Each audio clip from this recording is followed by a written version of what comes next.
Wow, Dave Grohl di sebelah kita, tepuk tangan dulu untuk Waldo Grohl. Opening, gak jelas. Opening, ayo opening. Ini udah opening, kan opening Belum. kan Dave Grohl. Ada. Belum guys, belum. Ini nanti kalian nggak ngeliat ya. Ini cut kita. Apaan sih? Nggak baik gitu dong. Welcome to Pildun FC.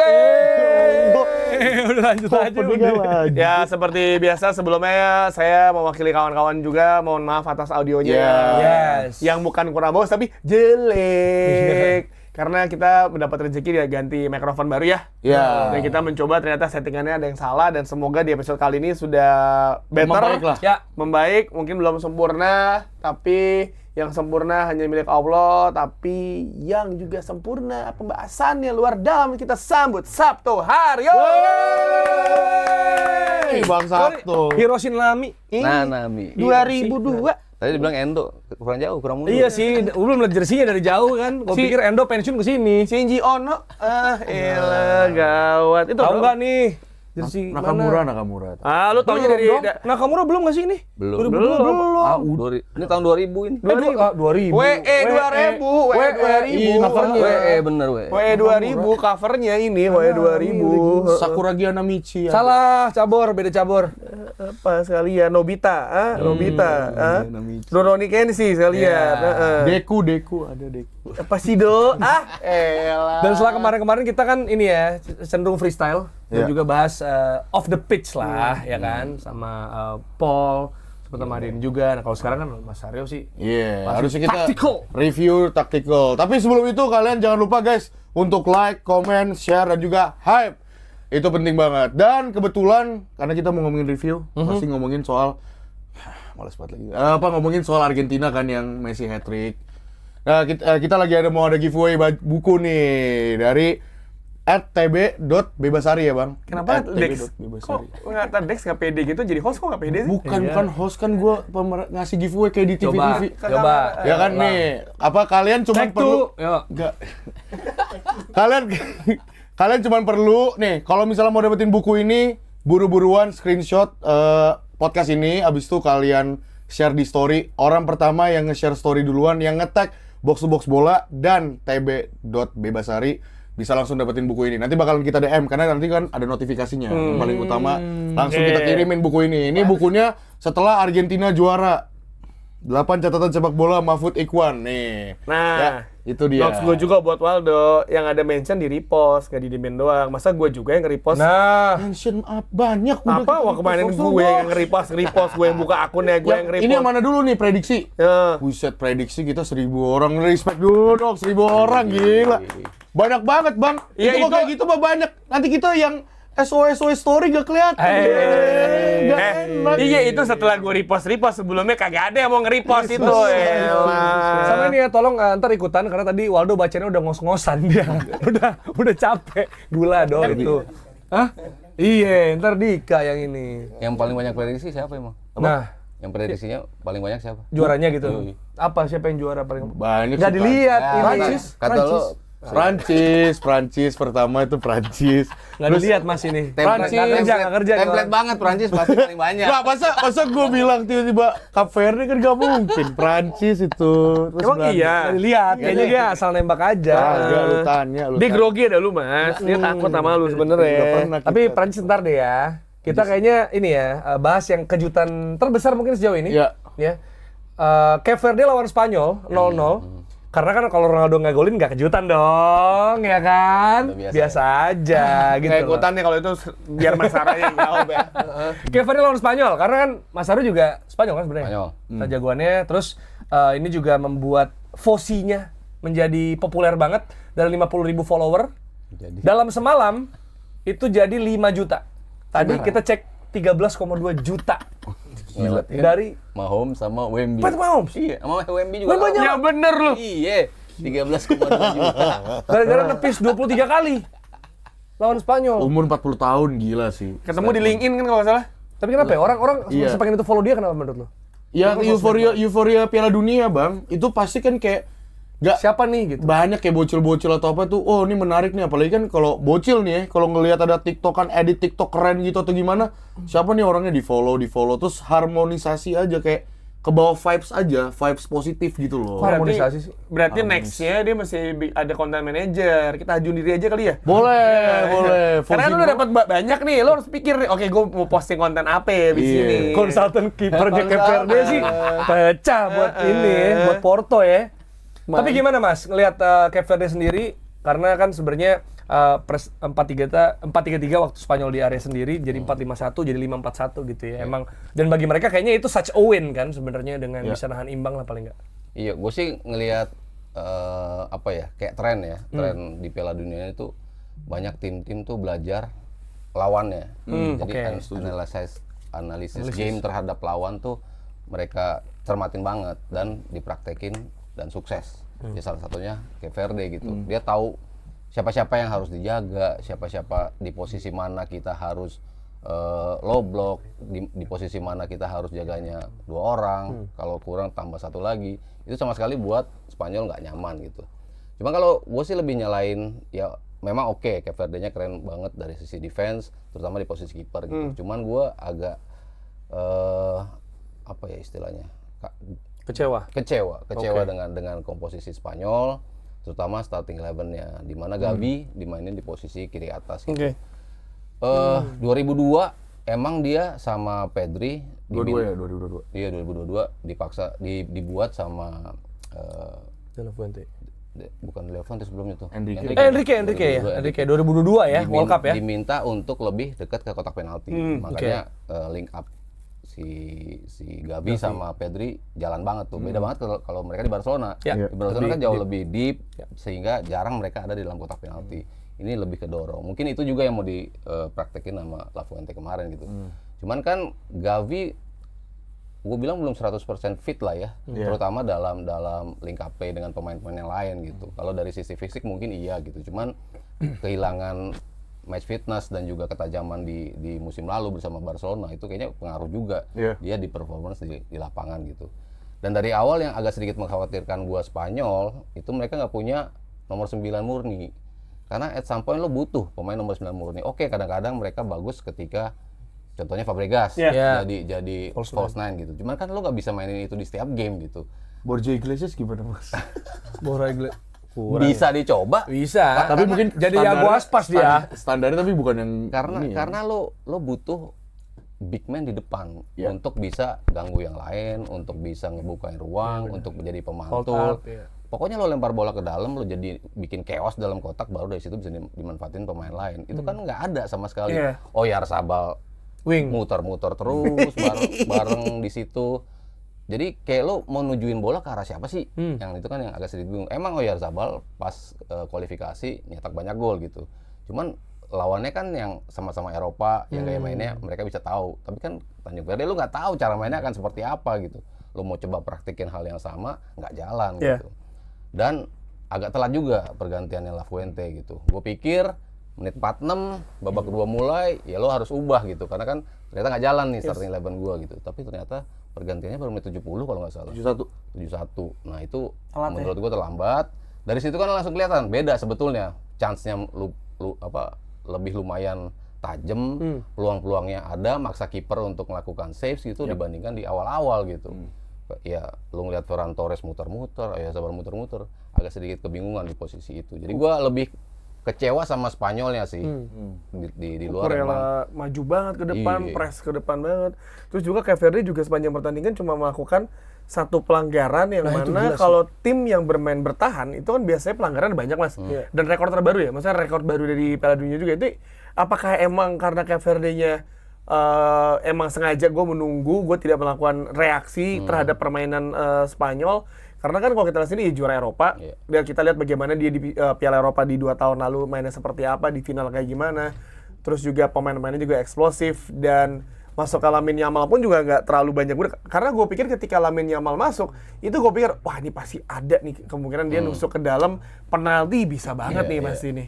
Iya, itu yang kekurangan juga dari Spanyol, pemain-pemain yang lo sebutin itu kan yang jago-jago drawing falls gitu kan. Nah itu kemarin nggak ada kan di Spanyol, pemain-pemain yang bisa nyari foul, entah itu mau jadi tendangan bebas kek, mau jadi corner kek, pokoknya lo gimana cara masuk ke dalam kotak penaltinya. Sementara pemain-pemain kayak Yamal, Nico Williams, Dani Olmo itu kan pemain-pemain yang jago-jago untuk draw fouls kan. Fabian Ruiz yang gue harapin bisa melakukan itu nggak juga gitu, nggak ngelakuin itu dan terlambat juga untuk diganti. Jadi pengaruh juga sama gaya main pemain-pemain Spanyolnya yang bukan tipe penetrate ke dalam kotak, sehingga no need untuk Tanjung Verde untuk melakukan foul-fouls yang tadi lo bilang itu. Sayang ya. Iya. Jadi ini cuma bad day aja menurut lo, atau karena kan Spanyol pas juara 2010 kalah sama Swiss, Argentina juga kalah sama Saudi, maksudnya ya mungkin bagi mereka juga ya it's another bad day gitu, atau ini justru malah membuat status unggulan. Kita kan tahu ya Spanyol sama Prancis kayaknya di odds juga unggulan lah, barengan bahkan nih persentasinya. Ini kayak ada ya sinyal bahaya lah gitu. Gue banyak yang jawab gitu juga kan, gue kan juga ngepost, gue bilang gue kecewa sama Spanyol gini-gini, banyak yang ngepost, Mas lu kayak nggak tahu aja sih, 2010 kan mereka juga kalah di game pertama. Materi 2010 kayak apa? Xavi, Iniesta, Sergio Ramos, Gerard Pique, Carlos Puyo, Fernando Torres, Cadangannya juga ngeri itu, David Silva. Ngeri banget gitu. Jadi lu untuk optimistis juga nggak layak gitu untuk optimistis. Kalau kemarin lo kalah oke, tapi kan komposisi lo memungkinkan lo untuk comeback di game-game berikut dengan materi yang lo punya gitu. Nah ini kan materinya meragukan juga sebetulnya untuk bisa tampil optimal gitu. Dan masih ada Uruguay ya? Uruguay Dia lawan Arab Saudi dulu. Iya, enggak maksudnya di grupnya ada Saudi sama Uruguay kan? Sebenarnya menanti, jadi bukan yang kayak kuncinya memang lawan Arab Saudi. Kalau lo bisa bikin cukup banyak gol, bisa lah itu akhirnya comeback. Cuman kan yang gue tuntut dari La Fuente adalah perubahan dulu. Game plan lo masuknya seperti apa, ke pertandingan seperti apa. Kalau Piala Dunia sama Euro kan beda banget ya. Betul. Maksudnya kalau Euro lo masih mungkin untuk menjadi juara tim-tim yang kepleset di awal gitu. Iya, dan juga tim-tim yang nggak dijagokan jadi juara. Itu kan Euro banyak kan kayak gitu. Lo di Denmark lah, Portugal 2016. Yunani. Portugal 2016. Yunani. Tadi diunggulkan juara. Ya sebelum-sebelumnya ada Cekoslovakia. Iya, Yunani ada bisa. Iya. Uni Soviet. Portugal juga masuk final tuh beruntung. Lu tahu Uni Soviet kan, Dok? Uni Soviet. Tahu. Tahu gua. Makanya Uni Elok. Warung. Enak lagi tuh Nggak tahu kan? Nggak tahu dia. Nggak tahu dia. Iya, maksudnya sebenarnya emang secara di kertas lah. Kan ini lawan yang paling mungkin mereka kalahkan atau bahkan lumbung gol. Orang-orang mikir gitu kan. Kayak abis orang lihat Jerman Curaçao gitu, wah jangan-jangan Spanyol bisa gini juga lawan Cape Verde. Ada gitunya lah sebenarnya kan. Iya, odds-nya emang jauh banget ya. Iya.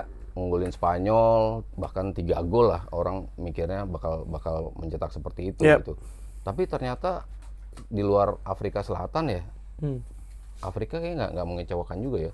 Dari banyak wakil-wakil mereka, ya Senegal kalah, Maroko kesalahan kebanyakan kesalahan individu mereka gitu. Ada space ya. Iya, dan Perancisnya bisa manfaatin itu gitu. Tapi bukan berarti mereka tampilnya jelek. Kalau Afsal kan emang kita bilang di bawah standar lah ya. Iya, dan kartu merah 2 juga. Ada 2 kartu merah yang semakin menyulitkan mereka. Si Maroko juga bagus, Ghana juga bagus, Pantai Gading juga bagus. Legion dari Afrika ini kan kayak coba pamer kan, masing-masing konfederasi yang dikasih extra spot itu kan akhirnya mencoba untuk deliver nih. Lo besok bakal dapat lagi nggak nih spot lebih gitu kan? Karena kan FIFA kan ngomong begitu kan. Lo kalau kalahan mulu di turnamen, ngapain mau ngasih gua spot lo banyak-banyak, lo nggak ada yang lolos grup gitu kan. Asia kan pernah digituin juga kan. Tapi ya akhirnya ya karena duit berbicara juga. Akhirnya Asianya tetap banyak gitu kan. Dan tapi Asia kan, juga sebelum Uzbekistan kalah sama Kolombia kan mereka nggak ada yang kalah kan? 6 nggak ada yang kalah, tapi habis itu 3 terakhir kalah semua. Oh 3 terakhir ya? Iya, Jordan. Jordan kalah dingin. Jordan, Uzbek sama Irak ya. 3. Irak kan kalah semalam. Oh iya, Irak kalah. Irak kalah. 3 tim kalah gitu. Terus si Best kan juga sempat nge-post juga kan. Ya emang Asia yang layak emang cuma 6 yang punya kualitas lah ya. 3 ini ya. Di luar Tambahan, ya kan? itu. Nah itu kan jadi gue ngelihat wakil-wakil yang coba unjuk gigi itu akhirnya membawa gengsi dari konfederasinya masing-masing gitu. Ya Afrika ternyata kuat juga untuk ngebuktiin itu ya, karena mostly emang mainnya yang bagus, mainnya mostly di Eropa gitu kan. Sementara kalau Afsal kan mostly di liga domestik gitu. Jadi lu nggak bisa ngelihat mereka tampil bagus gitu. Oke, kalau dari Spanyol ya, unggulan lainnya juga adalah Prancis. di mana menang 3-1 agak ketar-ketir juga pas Nico Jackson golin by the way. Gue sempet kita kebobolan kan offside. Gue sempet ada tegangnya sebenarnya gitu, apalagi di awal kan wah Senegal lagi. Aura Chelsea-nya masih ke bawah ya. Bener. Ini pemain Dan nyerang terus tuh Mas, maksudnya Senegalnya ada berapa peluang emas tapi ke atas gitu gue lihat. Wah. Karena kan pas on paper kita ngelihat komposisinya Prancis, the way untuk bisa nge-crack mereka, lo harus terabas lini tengah. Karena kan mereka cuma berdua. Betul. Gak ada Conte. Biasanya mereka bertiga kan. Bertiga tuh ada paling nggak double six-nya bisa cover gitu. Bahkan defensive winger si Matuidi waktu itu ya. Iya, sebelumnya Matuidi, Rabiot, sama si Conte. Sementara kemarin cuma berdua dan Senegal mempelajari itu. Bola-bola terabas tuh kan yang bikin mereka dapat kesempatan gitu. Jadi ya gimana lo bisa maksimalin yang tadi gue bilang, analisis di awal seperti apa, dan itu yang bisa dimanfaatkan oleh mereka gitu. Dan karena Waldo nggak bisa membanggakan Ronaldonya, jadi pemainnya yaitu Kylian Mbappe, kita berikan aja ke Waldo nih ya soal komentar ini. Suling karena sakti bro. sebelum Messi akhirnya hat-trick gitu ya, dia sempat gua nih yang ngejar close, gua yang pecahin nih rekor gitu loh. Karena udah semakin mendekat ke arah sana dan umurnya masih muda gitu ya, dan maksudnya Piala Dunianya masih banyak. Haaland bukannya juga Haaland. Iya, tapi top tapi kan Norway-nya lolos nggak? Jauh nggak? Oh iya. Jadi kendala tim nggak gede. Satu kan golnya Haaland itu ngepres itu loh. Sampai ada video yang ininya, video 3D ngeri banget ya. Kipernya berani banget. Dan ini ya, tahu ada monster lari. Gila ya. Lari begini lagi dia. Gila. Dia masih santai. Ya berantakan itu, jatuh tuh, beresin dulu air jatuh, hei. Enggak Itu yang di bawah. Wah, Kosong. Aduh. Kosong. Oke. Ini Kosong. kalau Ronaldo nih berantakan mainnya. Mbappe gimana, Dok? Dia juga menjadi top skor sepanjang masa Prancis ya, melewati Giroud dengan 58 gol dan Piala Dunia 14 gol, dan dia sih udah pasti only in Madrid. Gitu udah gitu-gitunya tuh kalau dia di grup. Gimana lah, ada komentar? Ya maksudnya ya nggak kaget lah kalau Kylian Mbappe jadi bakalan jadi tumpuannya Prancis di lini depan. Tapi dia sempat taruhan, Mas. Kalau 50 gol Mbappe, dia mau joget telanjang di Antasari. Telanjang dada. Tapi kan itu di Liga. Itu mah lu yang mau. Kan dia 42 doang kan? Lu yang mau itu mah. Nggak bisa. Dia udah bilang 50 Kagak, itu gol. emang lu yang mau. Anjir, 50. Lu yang mau itu. Iya, Tapi soalnya di awal musim banyak kan. Habis itu kering. Habis itu si nyetak. Iya. Semua kompetisi kan 42, 50 dia pede. Oh, semua kompetisi? Iya. Oke, Kan 42 bisa lah kalau 50. harusnya bisa. Iya, Kalau nggak bisa. kering. Tapi kan itu dia kering dia. Emang disimpan sengaja buat World Cup gitu maksudnya gitu. Gimana? Tapi Mbappe menariknya mungkin prolog ke situnya, banyak yang bilang apa yang terjadi di Madrid bakal ngerusak dia di Prancis gitu kan. Gue bilang enggak, tetap aja kalau di Prancis dia beda. Bener ya? Menurut gua sih iya ya, walaupun emang secara ada isu-isu yang tau nggak lu yang ban kapten sama Kante gitu kan. Tapi ya pada akhirnya menurut gua sih kalau ngomongin Prancis kayaknya beda sih, karena mungkin treatmentnya dari pelatihnya juga sih, Deschamps juga udah tahu cara handle Mbappe-nya juga sih. Tapi ya kalau ngomongin Mbappe lagi, menurut gua balik lagi sih, maksudnya dia pasti jadi tumpuan utamanya Prancis sekarang gitu loh, mau nggak mau. Dan squad Prancis yang sekarang ini kan beda dari yang di Euro bahkan Piala Dunia sebelumnya gitu. Yang tadinya ada sosok kreatifnya si Griezmann mungkin yang bisa bantu build up sampai dari belakang. Tapi sekarang tuh udah ada Olise kan. Back four-nya yang pasti ganti-ganti. Back four-nya udah diganti. Bahkan kemarin yang gak kelihatan banget malah Ousmane Dembele yang mau nggak mau sebenarnya mainnya agak di belakang Kylian Mbappe juga kan. Sampai pada akhirnya dia diganti sama gue udah lupa lagi, diganti sama Barcola. Siapa? Barcola bener. Golin. Diganti Barcola. Langsung golin, dan itu juga ngasih leluasa Olise buat agak explore ke tengah kek, mau ke sayap atau gimana, agak free roam juga tuh. Dan ya gue nggak kaget kalau Mbappe bakalan nyetak gol, karena emang dari skuad Prancisnya juga udah solid banget. Tinggal gimana mereka eksekusi aja. Walaupun emang di babak pertama kan sempet kayak agak bingung tuh. Rapet banget si Senegal tuh. Dia tuh mainnya mid block rapet, disiplin banget, agresif juga, dan sempet ngebingungin Prancis kan. Ini gimana nih, soalnya Prancis kan tadi udah disebutin double pivotnya ya, Rabiot sama Tchouaméni. Mau nggak mau mereka berdua juga harus ngejaga balance di tengah. Tapi ya gimana caranya nih wingernya si Desire Kylian Mbappe yang harus bisa ngelakuin off the ball movementnya ke belakang Senegal gitu. Dan pada akhirnya terjadilah gol pertama Mbappe tuh, ngelewatin defensive line-nya Senegal, terus si Olise passing lewatin 4 pemain Senegal. Terus habis itu gol yang kedua si Barcola juga demikian seperti itu kan. Ya kalau gol ketiga oke lah, itu emang individual brilliance ya Kylian Mbappe aja. Walaupun gue nggak ngerti kenapa dia si Olise nggak dapat assist kedua ya. Itu padahal assistnya dari dia ya, atau kena pemain Yang mana? yang Mbappe nendang gol itu assistnya kayaknya, atau kena pemain Senegal kayaknya deh. Itu Situ ngerebut bola sih. kerebut berarti nggak 2 assist ya. Ya tapi ya mau gimana pun itu juga golnya keren banget. Karena Gebok langsung. nggak expect itu kipernya Senegal juga tiba-tiba dia nge-shot dari 40 yard, 30 yard gitu loh. Jadi ya kredit buat Mbappe sih menurut gua nggak. Banget ya dia. Yard Bawanya masalahnya. Ya, meter. ini udah maunya Ya kan Piala Dunia. Kan harusnya dia kan US harusnya. harusnya dia ke US. Iya, gua Inggris. Kagak. Harusnya kan, Bro. Kan abang mau ke US. Mas Aryo iya. Oh iya Mas Aryo. Gokil. Nah, dia juga suka membahas ini ya, penalti Harry Kane yang melambung ketika menghadapi Prancis. Nah, itu dari Prancis yang itu lo ngeliat yang di edisi kali ini paling nggak dari 1 game yuk. Masih Olise sama. sih ngebawa perubahan jauh banget. Maksud gua dengan kalau lu ngelihat plus kecepatannya Kylian Mbappe itu udah nggak bisa ngalahin sih. Gua nggak tahu mungkin karena lawannya juga beda kelas ya. Iya.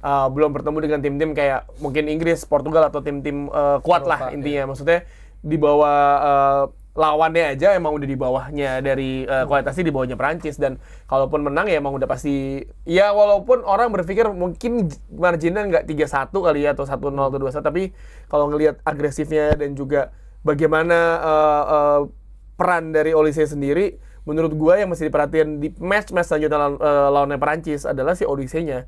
Mbappe itu ketika di man-to-man marking sama satu pemain atau ada DM lah ngejaga dia tidak akan bisa seluas itu. Lu lihat bagaimana dia cutting yang bola passingnya Olise walaupun gak gol ya, yang dia jauh banget lari kencang banget, terus yang bagaimana dia ngelepasin dari jagaan pemain, dan menurut gue itu salah Senegal aja menurut gue, kayak lu jaga Mbappe 1 orang doang dan back lu bukan world class. Lu jaga Mbappe minimal back lu Sergio Ramos sih untuk nahan dia. Gitu, Rio Ferdinand kayak tipe kayak gitu. Kalau lu masih gitu, iya lu numpuk 1-2 pemain jagain dia, nggak bisa ngelepas doang. Dan Terus Kirido paling kalah ya. betul. Sama Kubarsi kan offset mulu. Sama Jaga ini Kubarsi, Mas. sama ya lu jangan biarin Olise bebas aja. Lu lihat bagaimana kelakuan dia di Bundesliga, dibebasin lawannya nggak terlalu ngejaga ngepres. Dijaga ngepres aja dia masih bisa berkirim umpan ke Harry Kane. Ini Yes, lagi. dia kena ya. Ini lagi lo kasih ruang.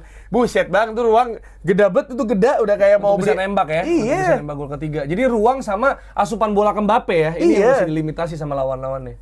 Nah, kalau dari unggulan lain yang nggak mau kalah dari Mbappe juga adalah Messi. Lu kenapa sih emang Kenapa nggak mau bahas Messi sih? Nggak, tadi kata gue ini kenapa yang Messi? Kenapa? Oke, kita ke Waldo aja kali ya. Iya, Waldo aja. Gimana Messi ini mencetak hat-trick di saat jujur gue juga berpikir Argentina mungkin tidak selapar itu karena udah menang dan bebannya juga berkurang karena sudah juara dunia, ya kan? Messi ternyata hat-trick, ya kan? Nah, gimana lu ngelihat Messi selain dia harus kartu merah seperti yang lu bilang?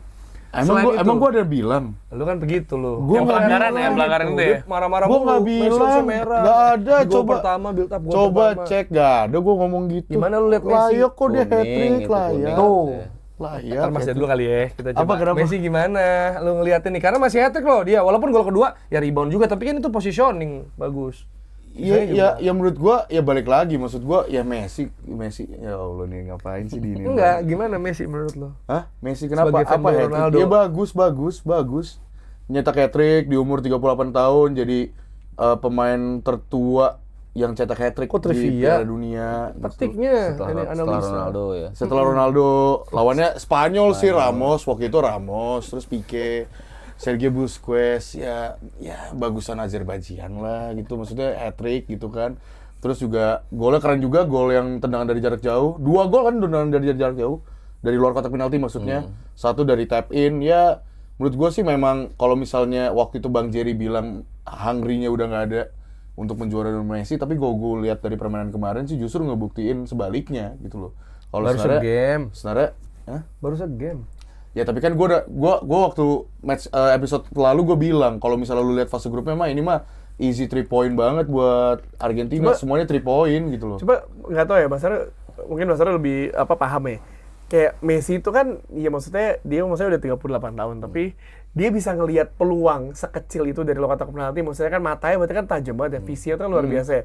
Mungkin apa yang yang dilihat Messi berbeda dengan pemain-pemain normal kali ya. Maksudnya pemain normal mungkin gerak dapat bola udah textbook lu akan ke kanan. Messi kan aneh ya. Misalnya lu dapat bola dia bisa kemana. Mandus peluang. Lihat peluang sekecil apapun ditembak sama dia. Ini emang apa ya? Maksudnya kan berarti ini orang ya mungkin fisik dia tidak selincah dulu lagi ya ketika umur 20-an atau apa, tapi kan iya lu insting lu tuh masih ada gitu kan. Lu ngelihat peluang sekecil apapun, lu bisa gua tembak aja kali ya.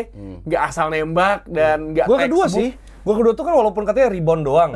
Ya kan bisa di situ kan itu satu itu hal. yang nunjukin perbedaan Messi dengan pemain-pemain lain yang bakal melakukan tap in. Iya kayak Saka beda sama Saka sih? Apa pemain lain? Dia pemain lain. Dia pemain lain. Dibandingin nggak sama Saka. Pemain lain. Masalahnya Mas Aryo, Iya, pemain-pemain sepanjang pertandingan, ini nih Messi yang kita tahu lah, sepanjang pertandingan dia di Barcelona, dia di tim-tim lain, dia suka tidak terlihat sepanjang pertandingan, cuma diam kelemar, tiba-tiba dar, Ada gol gitu. dia diam, tiba dar gitu ya. Ini orang ya ternyata emang lu tidak membutuhkan untuk banyak usaha untuk meraih hasil maksimal. Kalau lu emang bertalenta, nggak banyak lari lah. Iya, nggak banyak lari kan. Tapi kalau mau dipertajam nih, apakah emang Argentina dibangun untuk build around Messi, untuk mengakomodir Messi? Iya, tapi ketika kemarin juara 2022 orang bilang everyone plays for Messi gitu. Iya. Tapi sekarang jadi kayak kebalik, Messi jadi yang gendong Argentinanya. Jadi lebih sentral gitu permainannya gitu. Istilahnya gue kayak nonton Piala Dunia kemarin, lanjutannya nih ada nih, tapi kita nggak bicara 3-4 tahun setelahnya gitu kan. Ini kan 3,5 tahun setelahnya ya. Yeah. Tapi masih kayak Argentina waktu kemarin kan cara bermainnya gitu ya. Fully memang karena Messi gitu. Tadi kalau jawab pertanyaan Tio, kalau geometri dalam sepak bola lah, dalam tenis dan segala macem, bola datang dari sisi situ, lu nembaknya harus balik ke sisi situ, karena kiper akan mengcover area sana. Itu pasti. Sundulan datang, lu pasti balikin ke arah sundulan bola itu datang. Sebaliknya biar bukan ke sana. Itu template striker tuh pasti akan melakukan itu. Makanya kiper itu kan langsung ambil ke sana, karena dia tahu pasti orang dapat tap in akan ke sana. Messi ke situ. Itu kan berarti kan dia udah berapa step di atas pikiran si kiper itu kan, dan ya butuh someone special kayak Messi untuk melakukan something yang simple seperti itu. Dan gaya bermain ya kita belakangan udah ngeliat Messi kan, kalau dulu eksplosifnya masih pakai speednya, akselerasinya kan dia udah lama banget udah nggak mau melakukan itu karena dia tahu itu kan bikin capek.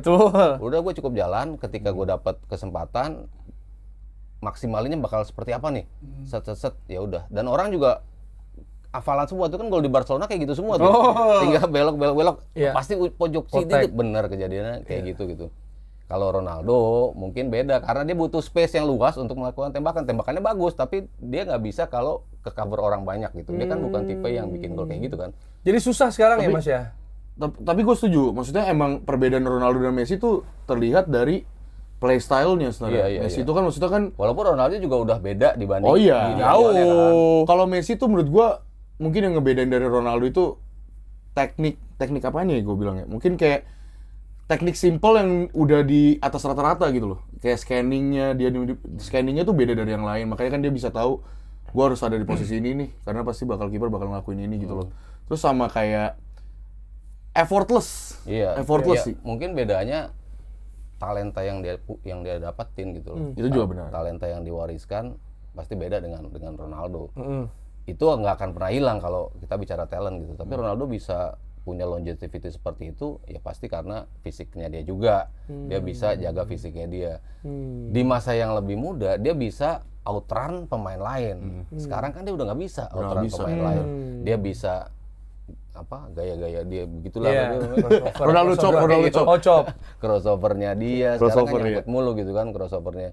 Jadi emang iya sering banget. Bahkan di Liga Arab pun masih sering nyangkut gitu kan. Nah, Messi kan udah nggak mau melakukan itu kan.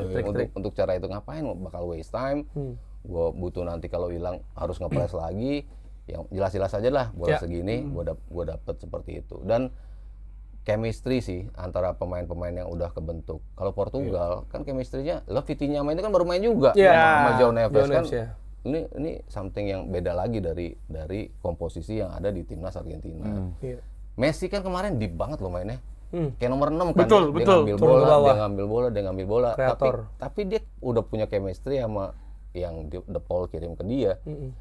Gue nanti akan ke sini, bola lo tahan, ntar gue lari ya ke sana. Bener lo kebelah suat masuk gitu. Kalau lo nggak pelajari itu dan lo nggak punya chemistry kan Iya. nggak bisa melakukan itu gitu. Dan dan gol ketiga bahkan itu yang apa? Back to Messi gitu kan Nicolas Gonzalez ya itu gol ketiga nggak sih? Iya. Itu kan emang dia awalnya dia. Kalau lo kasih Messi, bolanya di sini loh untuk ngasih Messi. Bener, lo kasih ini supaya dia akan pakai kaki kirinya gitu.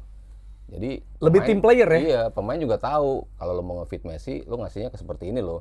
Bukan ngefit masuk ke dalam, harapin dia bisa ngapain, enggak. Tapi lo tahu bola yang bakal disukain Messi untuk bisa jadi gol tuh seperti apa. Gue sih lihat selain maksudnya talenta ya, maksudnya football IQ juga, sama yang bikin susah dihentikan itu soal timing dia sih. Kayak timing ngeris passing, timing motek gocekan, timing nembak gitu. Kan kita tahu misalnya Arjen Robben ya, dia kan pasti gitu gerakannya. Tapi kok nggak bisa ditutup karena nggak tahu kapan saatnya nembak kan, kayak kapan nih saatnya ditutup kan pasti dipotek. Satu langkah lagi Nah kalau Messi kayak gitu tapi di semua gerakan dia bukan cuma nembak ya tapi kapan dia masing, kapan dia potek kanan kiri gitu. Jadi itu emang jenius sih emang harus diakui. Emang timingnya nggak bisa ditebak. Iya emang atletis badannya, tapi ya bener kata Mas Aryo, dia udah nggak bisa sesering itu melakukan itu. Makanya dia kayak diam, dar. Jadi kayak beneran lu udah nggak bisa secepat itu lagi, betul, karena udah nggak lagi muda.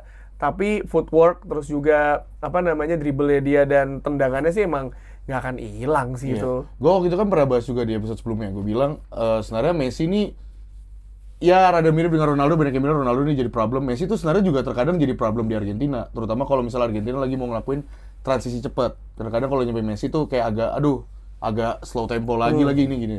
Tapi ya yang gak hilang dari Messi itu ya pertama visinya masih ada, tekniknya dia. Dan ini datang dari Ronaldo fanboy ya, menurut gua. Dan menurut gua ini masih belum ada sih pemain kayak gini menurut gua. Kayaknya Messi tuh emang udah tahu intinya sepak bola tuh adalah momentum. Dan setiap ada momentum itu selalu dimaksimalin dengan baik sama dia gitu loh. Dan makanya selalu minim banget error terjadi. Kalau misalnya dia tahu ada momentum, ini momentum saatnya kita nyetak gol, oke, it's time to killing the game gitu loh. Nah itu menurut gua jarang banget pemain zaman sekarang yang bisa memaksimalkan momentum 100% itu menurut gua gitu loh. Dan itu menurut gua ya dia punya sama Lionel Messi gitu loh. Ya semakin matang di usia ini gitu kan. 2014 kan sebetulnya kalau mau bicara prime-nya dia kan ya prime-nya di era segitu. Tapi kan decision making, tendangan bebas terakhir itu kan harusnya biasanya Messi gol lah ya seperti itu. Tapi itu mana yang lawan Jerman? Lawan Jerman. Yeah.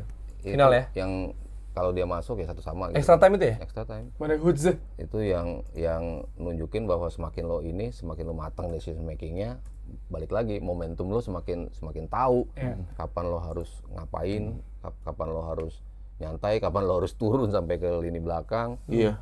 Dan kapan ngegasnya. Nah, dan di sisi lain Cristiano Ronaldo. Ya, ini bersama Portugal tertahan imbang lawan DR Kongo. Yang tulisannya adalah DR Congo, tapi kalau D sama C-nya ditukar bahaya. Gitu ya. DR Congo. Emang kalau ditukar jadi apa? CR Congo. Nggak ikutan gua. Kalau ditukar jadi apa? Jawab kalau lu berani. Kalau lu fans Arsenal jawab. Apa hubungannya sama Arsenal? Loh, kok tim gua Karena juga ujung-ujungnya Arsenal mulu dari kemarin. Ya kan kayak lu, Inggris mulu. Jadi, Mbappe 2 gol, Haaland 2 gol.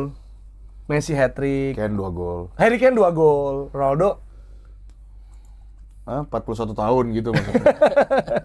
tapi kan sejarah ya Piala Dunia ke-6 ya? Hah? Piala Dunia ke-6 kan? Piala Dunia 2006, 10, 14, 18, 22, 26, benar. 26. Cuma 3 Kalau pemain. nggak juara lagi, Cuma 3 pemain. iya. Siapa Tiga sih? Tiga siapa ya, Mas? Yang bisa 6 itu kan Messi udah. Oh iya, Kalau udah tinggal nunggu Ochoa. Kalau dia starter ya 6. Oh iya. Tapi dia udah bilang mau pensiun di ini ya. Abis di sini. ini, tapi kan Jadi bakal main udah apa nggak starter lagi dia. Kalau dia main, misalnya gantiin pemain lah ya di menit keberapa misalnya gitu. Untuk rekor ya? Untuk rekor gitu, ya dia Ochoa tuh akan Pertandingan terakhir bisa banget itu Ochoa tuh ya. unik juga tuh ya. Orang kita nggak tahu dia siapa. Spesialis Piala Dunia Pas doang. Piala Dunia Nongol. bisa jadi cover FIFA loh Ochoa itu. Gila weh. Iya, tapi Portugal nih Nah. yang lo bahkan teman-teman gue juga berpikir wah ini Portugal akan serem karena siapa sih yang nggak percaya diri dengan VP-nya João Neves ada Bruno Fernandes yang rasio asis luar biasa, Pedro Neto, terus juga ada Nuno Mendes, Joao Cancelo, ya Cristiano Ronaldo ya kan, Bruno Mendes. Dalo kok besti kita semua yang nggak main ya kan. Siapa nggak main? Iya maksudnya siapa yang mengira bahwa Kongo tuh bisa ngebuat Portugal tuh deadlock ketika mau masuk kotak penalti gitu, Dok. Kalau gue sih jujur ya, gue waktu babak pertama ngelihat oke nih, ini tim kayaknya di bawahnya Martinez mau coba main ngontrol lebih banyak ball possession gitu kan, karena emang si Kongonya juga ya dibilang mereka parkir bus juga nggak parkir bus juga sih, kayak agak mid block gitu, karena buat Portugal agak nyerang di bagian sayap, walaupun pas di bagian sayap juga di double marking terus sama si Kongonya juga, dan banyak banget terjadi passing-passing vertikal dilakuin sama Portugal. Tapi gue sih ngerasa ya terserah lah, mungkin banyak orang yang bilang menyalahkan Ronaldo atau gimana. Yes, menurut gue Ronaldo juga main jelek di match itu. Menurut gue ada beberapa peluang nggak bisa dimaksimalin dengan baik, tapi menurut gue nggak cuma Ronaldo, satu tim menurut gue itu main jelek. Menurut gue terlalu banyak bola diolah lah, bahasa gampangnya ya, diolah tuh di depan kotak penalti, passing sana sini, tapi nggak berani ngambil passing resiko untuk langsung vertikal ke depan gitu, ke direct ke dalam kotak penalti gitu loh. Vitinha, Bruno Fernandes bahkan kayak kelihatan bingung. Ini yang Bruno Fernandes tuh jadi bukan sosok pemain yang dimana skema build tapi dari gua aja deh, tapi sekarang sama Vitinha. Nah, dia tuh coba nyari space agak di depan kotak penalti sedikit buat tujuannya untuk direct passing ke Cristiano Ronaldo. Dan itu tuh lumayan cukup menurut gua kayak deadlock banget. Portugal tuh kayak bingung, clueless, sampai masukin beberapa winger juga nggak berhasil. Padahal tadi bahkan babak kedua menurut gua itu lebih buruk lagi. Babak pertama ada off the ball movement, off the ball running dari para pemain itu berhasil terkadang. Tapi babak kedua tiba-tiba udah nggak kelihatan, balik lagi passing kiri kanan, balik lagi mundur gitu loh. Terus tunggu counter attack dari Kongo berapa kali gitu loh. Dan juga dari center back pairingnya sih gue juga ngerasa memang bukan center back pairing yang untuk disiapkan untuk duel ya, karena menurut gue Thomas Araujo sama bener kan, ini bukan Araujo yang si itu kan, Thomas Araujo namanya bener. Correct me if I'm wrong, Thomas Araujo sama Veiga itu memang agak sedikit ball playing defender, dan emang terlihat itu gimana mereka agak high defensive line juga. Makanya Kongo terkadang bisa nyerang 4 lawan 3, ada momentumnya di saat 3 center back-nya Portugal ngelawan 4 attackingnya Kongo. Di satu sisi kalau misalnya dari Kongonya sendiri ya menurut gua mereka cukup lumayan solid di bagian lini belakang, terutama individual brilliance ya. Wan-Bissaka, come on lah, kita tahu hal positif dari dia tuh adalah soal duel 1v1 gitu. Lu mau naruh Pedro Neto lu naruh Rafael Leao juga nggak bakal lewat itu kalau sama Wan-Bissaka gitu. Karena lumayan solid juga, tapi lo di MU enggak? MU cuma bisa defense crossing. Tapi mau salah stop sama dia itu. Khusus partai lawan Liverpool. Partai lawan Liverpool. Malaysia aja pernah nge-stop salah dulu. Tapi kalau bahasa MU juga sebenarnya ini ya, orang banyak mempertanyakan itu ya, kayak peran Bruno sama Ronaldo nih ya. Karena Bruno juga kita tahu di MU bagus banget, di musim lalu juga dapat penghargaan juga, dan sebenarnya kemarin juga ngasih tekanan ke Kongo, bahkan dengan nanti yang nggak masalah ya, tekanannya. Terus juga perannya itu gimana? Apa bener-bener nggak match? Menurut gua dia mencoba untuk membagi peran Vitinha sama Joao Neves. Itu maksudnya kan di tengah ya. Di tengah, karena kalau di Man United otak pemain Man United mentok Bruno aja kali. Nah, mentok Bruno aja kali.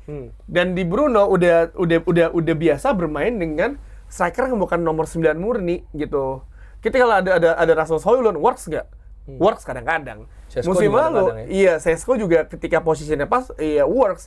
Tapi kan lu lihat sepanjang musim Man United bermain dengan Matheus Cunha, Brian Mbeumo, Amat. Jadi pemain depan yang fluid lah.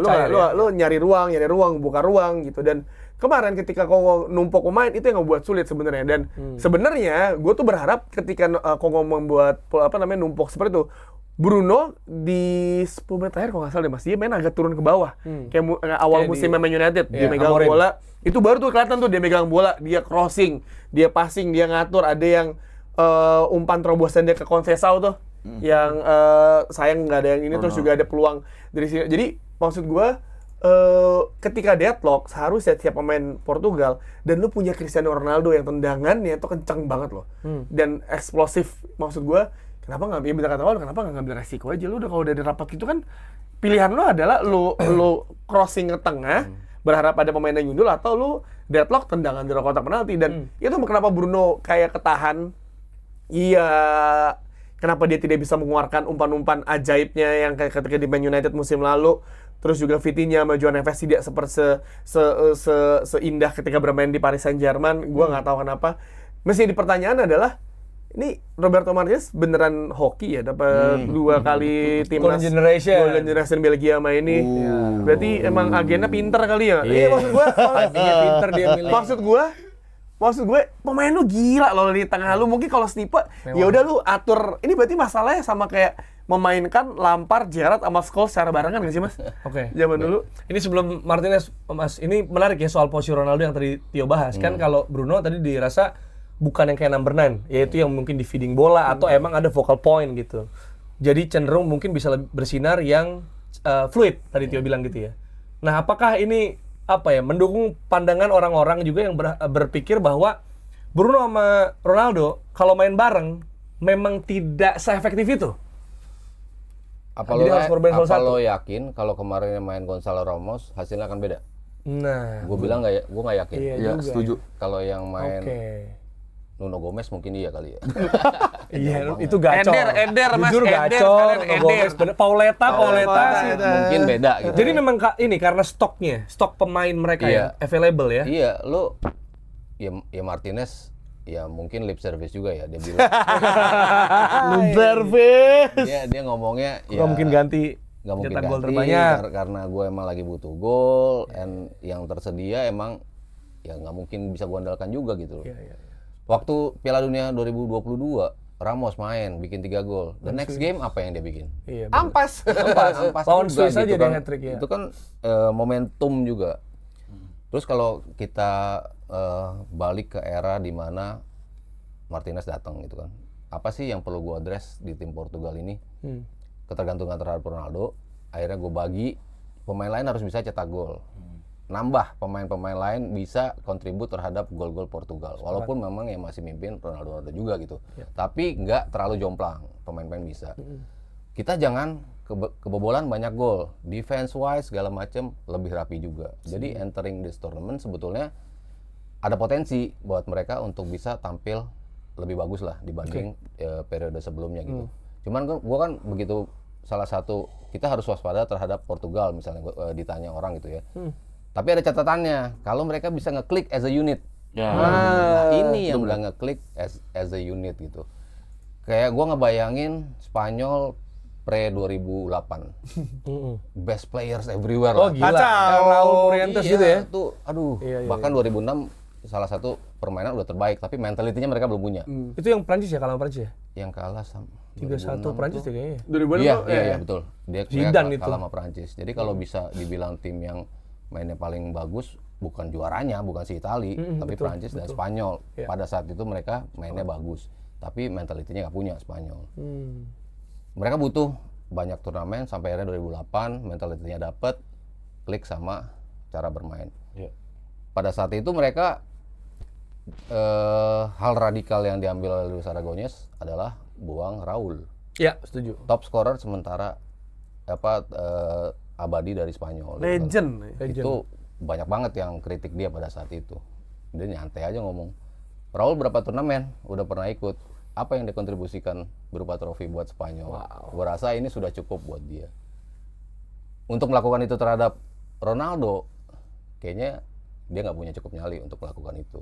Tapi kan di belakang Raul ada David Villa, ada Fernando Torres, ada pemain-pemain yang punya kualitas untuk bisa menyingkirkan Raul. Nah ini kan Portugalnya nggak ada untuk Andre bisa Silva gagal. Iya, untuk menyingkirkan Portugalnya. Jadi dari sisi itu gue bisa memahami kenapa Ronaldo tetap dipaksakan. Dan gue bilang gue gak akan yakin kalau yang main Ramos atau siapapun lah di lini depan hasilnya akan berbeda kemarin di game pertama. Kalau soal Bruno, kenapa emang yang lo oper selalu Mbemo sama Cunha? Enggak. Bola yang dia pumping ke kotak penalti Harry Maguire, Casemiro, Šeško, Dalot, siapa aja tuh pemain-pemain yang dia kirim bola ke tengah. Ini maksudnya yang pas lagi main lini depan mas, lini depan. Iya, di MU. Walaupun dia ngirim, walaupun dia main Cunha, Mbeumo gitu, tapi kan dia umpan bola ke dalam, yang lain kan juga bisa nyetak gol kan sebetulnya. Iya, kan? mestinya iya. Ada opsi scoring. Kenapa dia nggak buat itu ke Portugal? Kenapa nggak dia pumping bola ke dalam kotak penalti? 10 menit terakhir pumping mulu tuh dia tuh, Iya, yang akhirnya. dia di kiri, di kanan. Itu setelah Vitinha cabut ya. Itu karena menurut gua itu Bruno yang di Man United. Dia di kiri, terus tiba-tiba di kanan, dia crossing. Jadi kebagi perannya justru bukan sama Ronaldo tapi sama Vitinha menurut lo. menurut gua Nabraknya. sama gelandang dua itu. Vitinha Neves ya. Itu gue juga mau nambahin bener. Gue setuju kalau menurut gue tuh gak ada balance di squad Portugal. terutama Atau di ruang tengah. geraknya terbagi jadinya gitu kayak role-nya Gue sih terbagi sama lebih Vitinha ngerasa Jones. role-nya bener, role tuh terbagi. Maksudnya tuh role-nya tuh jadi kayak ngerasa si Martinez tuh ngerasa oke, role buat attacking minded ya udah taruh aja buat si Vitinha sama Bruno gitu. As easy as that gitu, kayak segampang itu dia. Padahal menurut gue lu nggak harus punya dua pemain kreatif untuk bantu lini depan. Lu bisa ya udah Vitinha biarin stay di belakang, udah biarin Bruno aja yang organisasiin. Atau misalnya si João Neves bantu bagian apa nih, recovery ball kalau misalnya ada transisi atau gimana gitu. Jangan seakan-akan kayak lu gampangin, oke nih karena gue punya dua pemain bagus, kualitas bagus, udah taruh depannya, bantuin dah gitu. Pada akhirnya jadi malfunction dua-duanya gitu. Jadi bingung sendiri. Gak optimal dua-duanya. Jadi kayak siapa nih yang harus build up nih? Siapa yang harus geser bola? Siapa yang harus ini? Siapa yang harus passing ke final third? Siapa yang harus masuk ke dalam kotak penalti? Nah, itu jadi gua ngeliatnya tuh kemarin kayak gitu. Bener-bener bingung mereka tuh sama sekali. Apalagi kreativitas Bruno kita tahu di Man United kan, dia bisa juga bahkan dari deep ya, posisi deep yang tadi Tio bahas, pas dari posisi deep aja dia bisa pumping bola kotak penalti, bisa mengkoordinasi peluang gitu. Karena kalau terbagi sama Vitinha sama João Neves, bisa jadi potensi jadi kayak Fabian Ruiz aja gitu ya. Jadi 1 dari 3 kepingan gelandang gitu kan, karena ruangnya dibagi. Karena gitu. ketika dia Man United itu kan dia ada si Casemiro holding, Kobbie Mainoo yang progresi ke depan, dia yang megang Beda bola, role ya, yang itu. beda beneran total beda role. Jadi emang Oke. pembagiannya dan ya benar Man United ketika bingung kan tim IQ-nya oke, nggak pintar oke, mentok Bruno aja udah, mentok Akashi aja Bruno. Nah kalau sekarang mentok ada 3 opsi nih. Bingung buat jadi dia dikasih. kan. Ini tuh bener-bener, good point, ini good tuh point. permasalahan Portugal tuh bener-bener tergambarkan banget sama Madrid di akhir-akhir musim menurut gua. Yaitu adalah bermainnya Jude Bellingham sama Maguire main bareng. Menurut gua kayak gitu. Ini Itu rada tapi mirip. terlalu baik Tapi untuk dicadangkan, terlalu bagus buat dicadangin gitu, terlalu jadi nggak bagus buat berani. dicadangin, tapi emang waktu itu Arbeloa belum nemu role-nya gimana, karena pada akhirnya Gula sama Bellingham sempat gak works nih kalau main bareng. Tapi pada saat di akhir-akhir musim udah ketemu nih. Tapi jalan tuh dia sama Elliot Anderson kemarin. Kalau itu kan beda dong. Bagus. Ini berarti ini mas ya Sama maksudnya Declan Rice. Ma- ma- Bagus, ma- men. Shoot Bellingham bagus. Patah. Bukan dong. Nggak, maksudnya beda dong. Arda kurang berarti Arda. Arda Gulernya. Nggak, Turki lihat tuh Turki itu. Tuh, Turki. Mas, Makan. ya, kalau Nanti Turki sama mah. Australia. Berarti ini tuh kayak apa ya? Kayak zaman Inggris ada Gerrard, Beckham, Scholes sama Lampard ya sih. Saling numpuk ya. Saling numpuk, Di posisinya tengah. sama semua, tipenya sama, dan saat Iya. itu formasi 4-3-3 atau 4-2-3-1 belum tren, dan si Sven Goran Eriksson maksa tetap main dengan 4-4-2 di mana Gerrard jadi sayap kiri gitu kan. Iya, good players tapi bukan good team gitu ya. Istilahnya mungkin Portugal seperti itu, dan Piala Dunia itu pure mentality. Kalau Iya. kita bicara as a team, Kroasia kurang apa sih pemainnya, biasa banget lah ya kalau kita lihat materinya. Tapi tiap Piala Dunia. Pure mentality itu mereka gila. Semifinal tuh. minimal sih dua edisi terakhir. Santai aja. Karena udah ketuaan aja Modric nggak bisa tahan 90 menit. Kalau nggak kan dia bisa mainin tempo, dia bisa itu. Tapi kemarin ya harus diganti gitu. Ya mentality Portugal mungkin masih lacking mentality dari sisi situ. Dan nggak klik as a unit gitu. Cuma kalau ini tim bisa klik as a unit aja berbahaya banget sih ini sebetulnya Portugal. Dan ini sih kalau ini menarik ya pembicaraan kita hari ini. Kalau biasa orang malah Bruno sama Ronaldo nggak bisa main bareng gitu. Nah ini kayaknya dari yang kita obrolin, jangan-jangan masalahnya memang lini tengahnya justru. Jadi kayak Bruno or Vitinha or João Neves gitu, bukan Bruno or Ronaldo jadinya itu. Tapi lu tebelin lagi, takutnya nanti orang malah bilang Ronaldo juga jelek. Iya, Ronaldo juga main jelek. Iya, gitu. tapi maksudnya kan orang fokusnya selama ini di situ. Apa rebutan role-nya, tapi Kalau- ternyata di tengah iya, nih mungkin kalau mau masalahnya. fair, berapa sih golden chance yang didapetin Portugal kemarin? Half chance semua. Iya, half chance betul. Half chance. Bukan tipe Peluang bersih. peluang yang lo tapin harus gol, enggak juga, karena ketutup juga kan berapa kali, umpannya juga umpan yang enggak bersih gitu kan. Jadi lu nggak bisa maksimalin peluang, ya bisa dimaklumi juga karena bukan peluang yang emas, bukan golden chance gitu kalau kita bicara gitu. Jadi ya kemarin nggak bisa bikin gol, ya semuanya gue ngeliat satu tim main below par gitu loh. Dari sisi standar emang jauh. Jadi bukan 1-2 pemain ya secara Termasuk kolektif emang juga. lawannya emang oke banget sih. Notret sih. Gua nggak duga sih main. Dari sisi Emang nggak pernah nonton sih gua. Bakumbu. gokil sih. Dari sisi Bisa ya. Yang kena tiang tuh depan iya, gawang. dan mereka buset. efektif banget jaganya. Iya. Bukannya yang rapet low block belakang enggak juga. Bukannya man to man banget juga enggak. Cuman siapa yang lo harus double team ya lo jaga gitu. Tutup. Jadi kan mungkin Bruno jadi nggak bisa ngelepas bola jauh juga karena kan Rapat. Rapat semua. rapetnya juga nggak rapet banget yang dia bisa gocek, tapi cukup dekat untuk dia nggak bisa ngumpan gitu kan. Jadi kelimitasi. Bagus ya. Organisasi pertahanan ya. Masuaku sama center back Arthur Masuaku. legend Manchester United. Nah, jadi walaupun Tuan ZB. Jadi walaupun jersinya jelek, mainnya bagus lah ya Kongo ya. Cuma itu kayaknya Portugal nextnya ketika ketemu tim kayak gini tembak baik dari kotak luar kotak penalti cobain ya, bang. deflect. Dar. Tapi jujur gua agak tahu nih bisa nggak ya?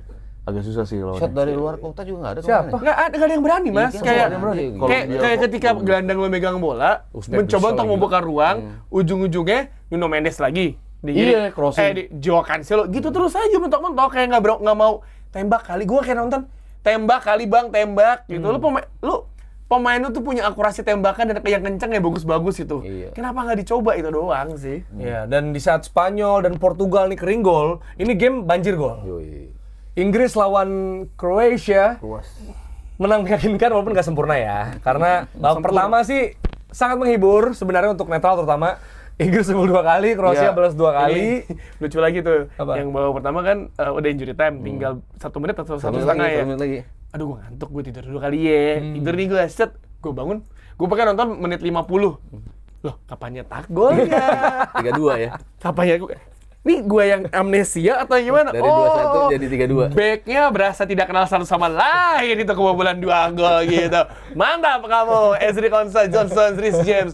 Orali tapi respect. Orali respect. Rhys Jamesnya kayak, lah ada dia di belakangnya. Gimana sih? Dan ini ya, Anthony Berry, asistennya Tuchel juga bilang bahwa Inggris menunjukkan nervous energy dan masuk ke fearful pattern di babak pertama gitu. Jadi ketolongnya bisa dibilang karena emang punya firepower. Kita tahu pemain-pemainnya juga nyala gitu ya. Tengahnya juga tadi kalau Tio bahas lini tengah Portugal, lini tengah Inggris nyala juga. Jude Bellingham, Declan sama Elliot Anderson sama-sama assist juga. Jude Bellingham bikin gol.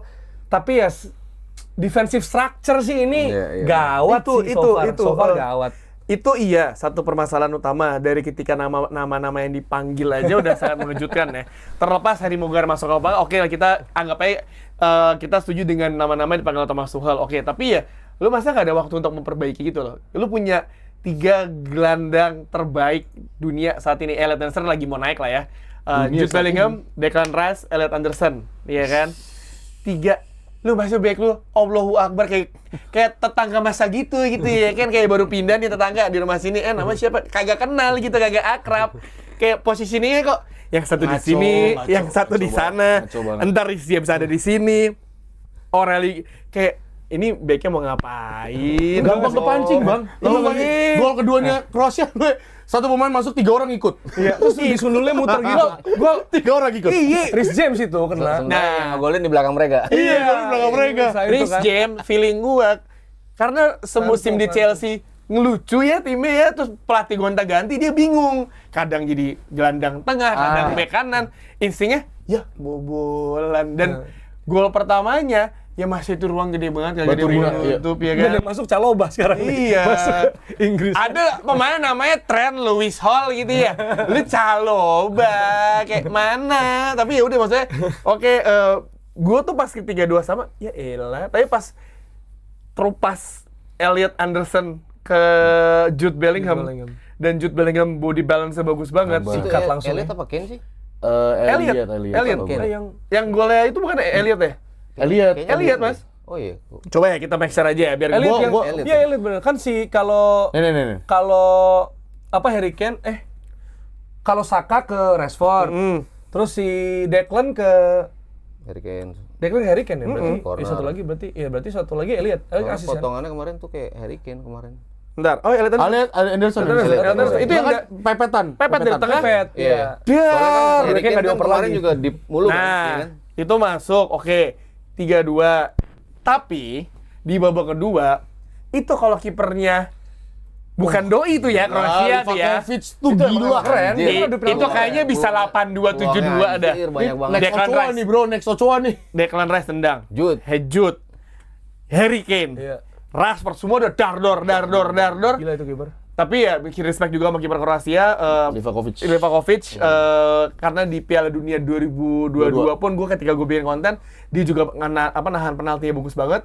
Jadi menurut gue kalau bukan karena kipernya itu mungkin sudah lebih dari 4. Dan yang bikin gue happy adalah Tuchel nggak kayak Gareth Southgate yang kelamaan berpikir untuk ganti pemain, ya kan? Setuju. Ini kayak tiba-tiba bagus juga. Pickford nggak bisa tukar ya sama Livakovic.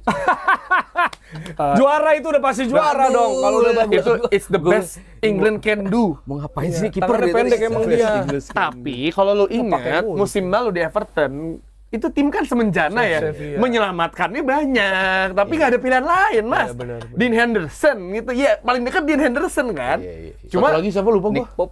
ini apa namanya James Trafford. Bukan, Trafford. Tapi Trafford nggak banyak main lah. Enggak. Tapi gue happy ketika dia tuh nggak lama untuk melakukan pergantian pemain kayak yang dilakukan Gareth Southgate. Iya. Final Euro 2021 ya kan, terus di Piala Dunia 2022 sama final Euro tahun lalu, 22 tahun lalu dia kebanyakan lamaan mikir untuk masukin Rashford, 3 pemain ya, Works, Bukayo Saka, dan apa ya? Gua nggak tahu ya. Kroasia Bahkan kan Jet Spence masuk. Iya, Jets nggak ada pilihan lain. Jets. Pakai ini rahangnya. Mana Jets man?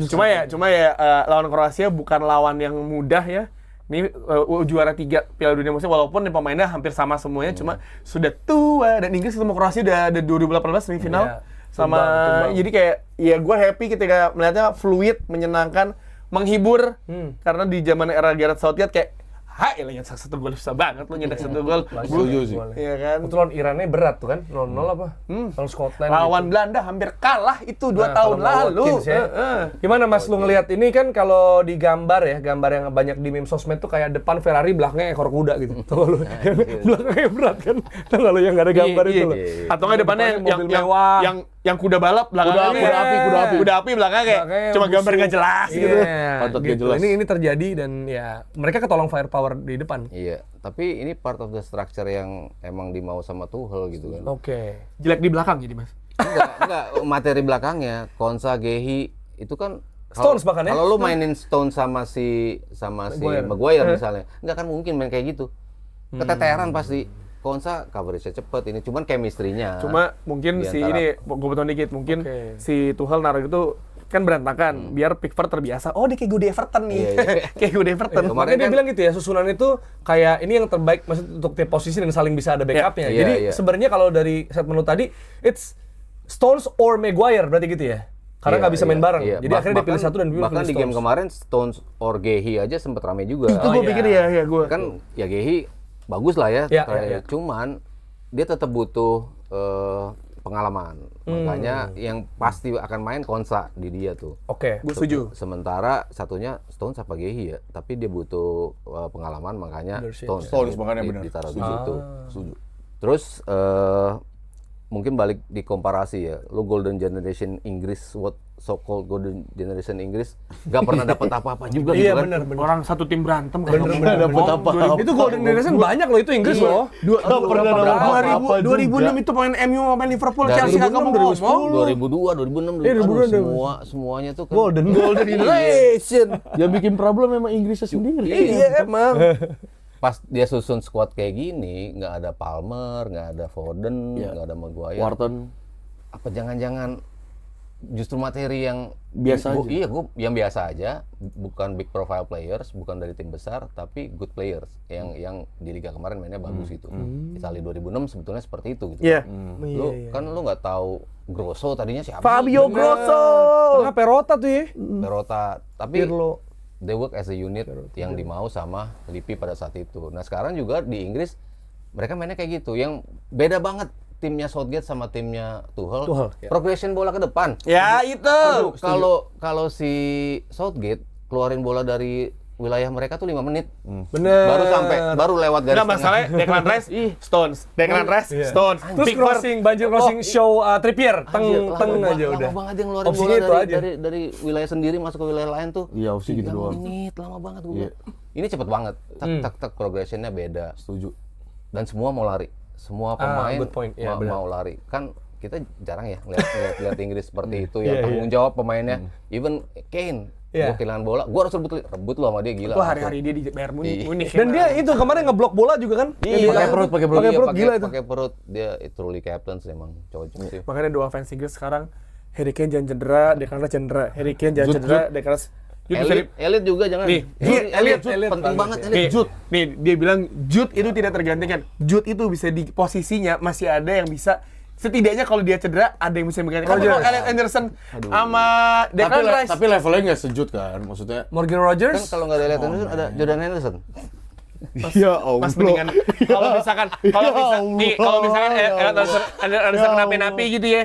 Terus main Jordan Henderson, gue kayak matiin TV, gue kenapa nggak Kobe Mainu Johnston aja. CDM, Johnston. Sebelum Jordan main, Johnston CDM. Nggak usah Johnston, nggak usah Jordan Henderson tugasnya abang-abangan klub Iya, itu, udah. abang-abangan. Tapi gue mau nambahin nih, menurut gue permainan mereka tuh bener-bener sesuai yang diterapin sama Thomas Tuchel waktu di Chelsea, waktu di Dortmund atau PSG. Dan sepanjang Dia, kualifikasi.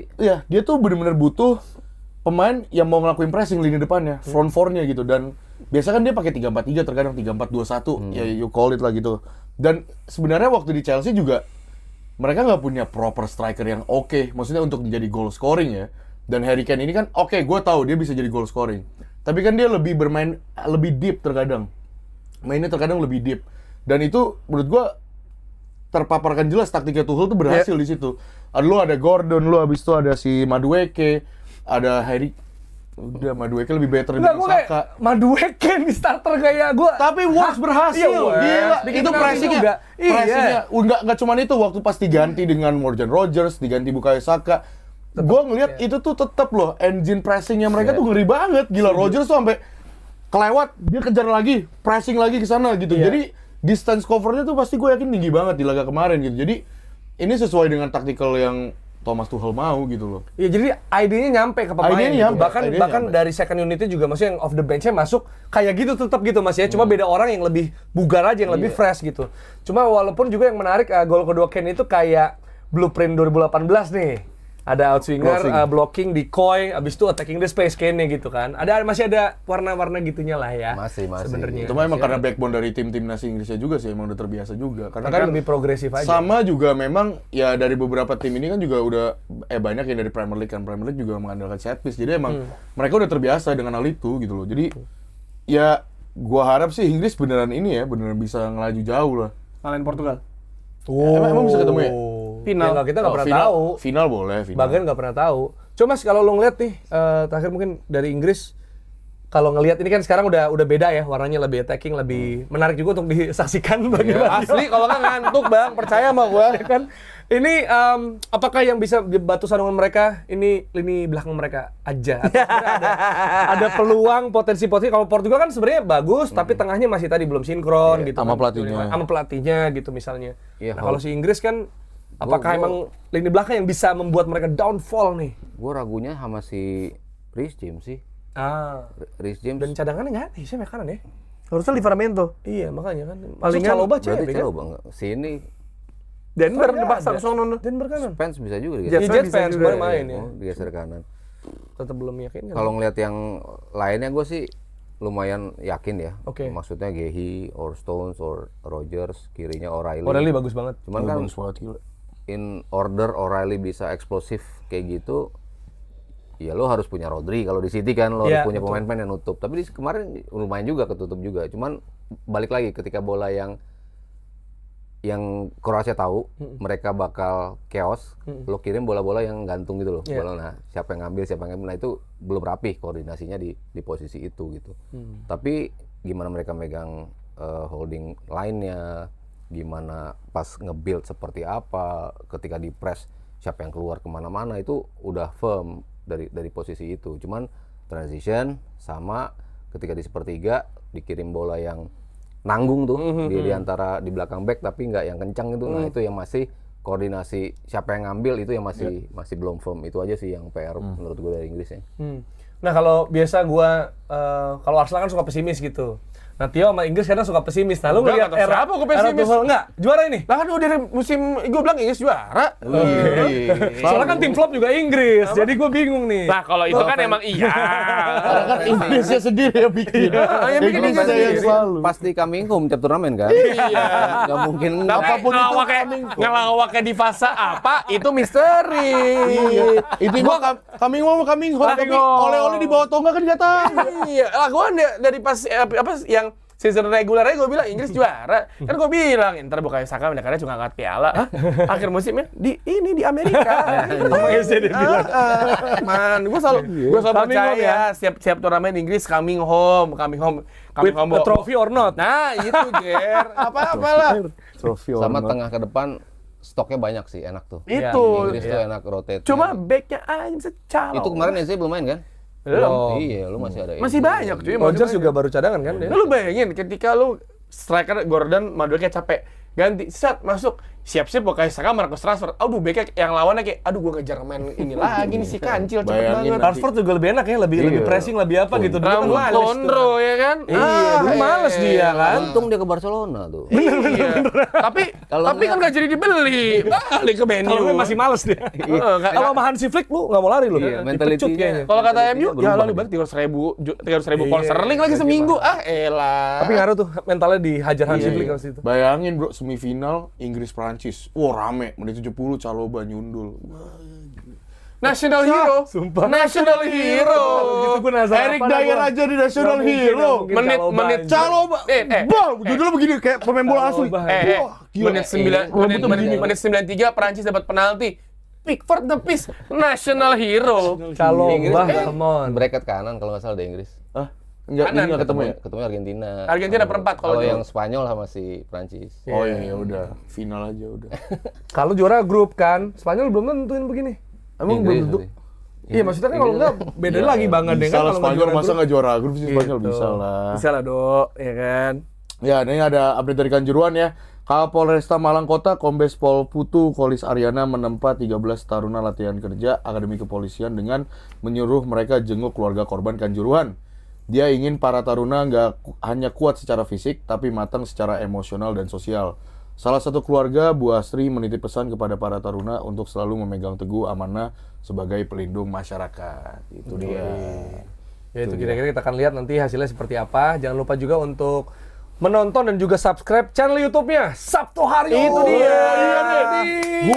Akhirnya itu yang kita nantikan, guys. Saya investasi di tontonan ini. Itu I'm dia. invested Jangan lupa. with this. Jangan lupa hype juga. Sisakan hype-mu untuk Sabtu Iya, Haryo. buat Bang Sabtu. YouTube-nya. YouTube UMKM, YouTube Itu. UMKM. Kita Karena juga kan- YouTube MKM nggak apa-apa, Mas. Saya Karena kalau IG kan lama, kalau 8 menit kelamaan, Mas. Ini saatnya. YouTube UMKM tapi episode pertama to sama box to box. Gokil. Yoi. Statement bro. Jangan lupa ya untuk di like, subscribe, share, hype semua untuk Sabtu Haryo. Thank you. Dadah, sampai ketemu di episode dari Pildun FC.